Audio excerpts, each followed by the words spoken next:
Miami, Florida, home of the Fleischer Studios, where the latest scientific developments are employed in the art of motion picture cartooning. Leading experts are gathered in production conference on the famous cartoon, Popeye the Sailor Man. Hundreds of drawings comprising the results of their deliberations are arranged upon surrounding walls.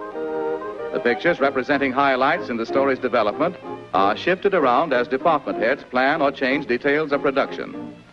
Known as idea or key drawings, they are given to a group of artists called animators.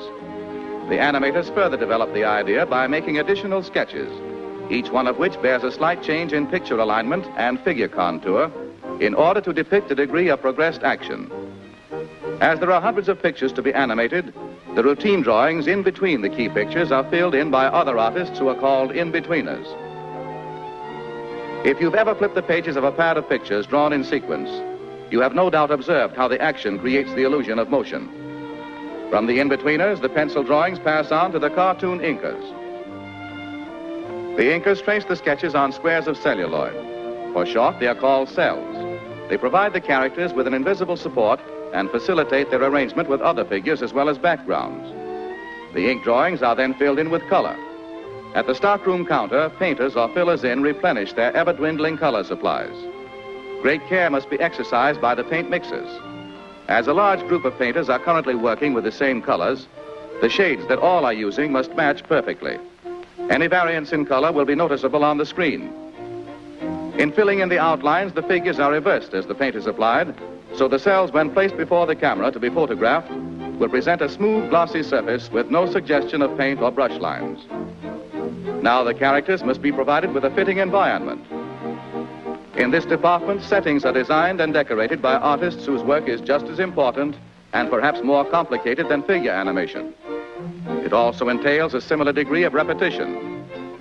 These artists supply landscapes, street scenes, buildings, exteriors and interiors, as well as furnishings.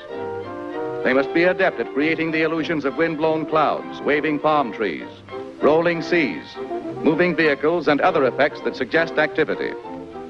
The character drawings are used to aid them in obtaining proper figure placement in relation to backgrounds, also to aid in creating perspective and scene composition when the celluloids are assembled before the camera.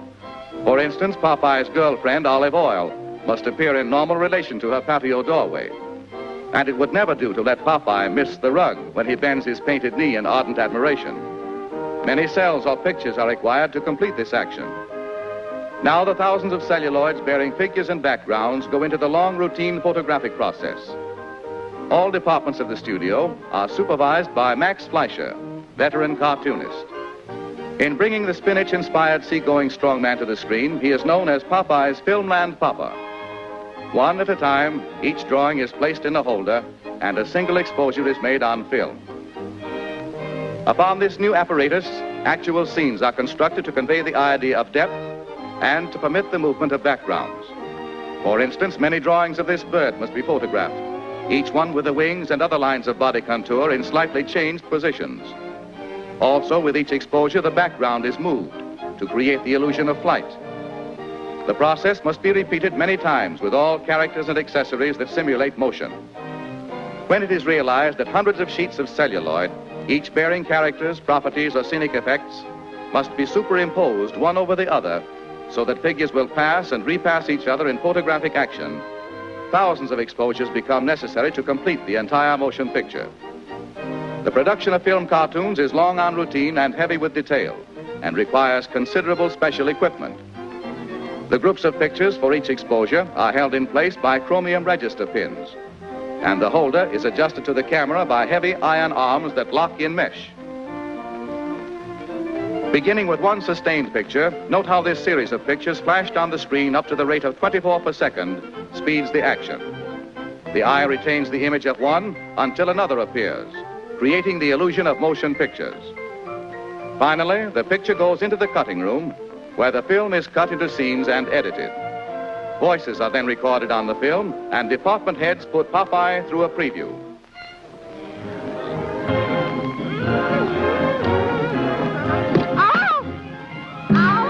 Thus, through popular science and out of the inkwell illusion becomes fantastic screen entertainment.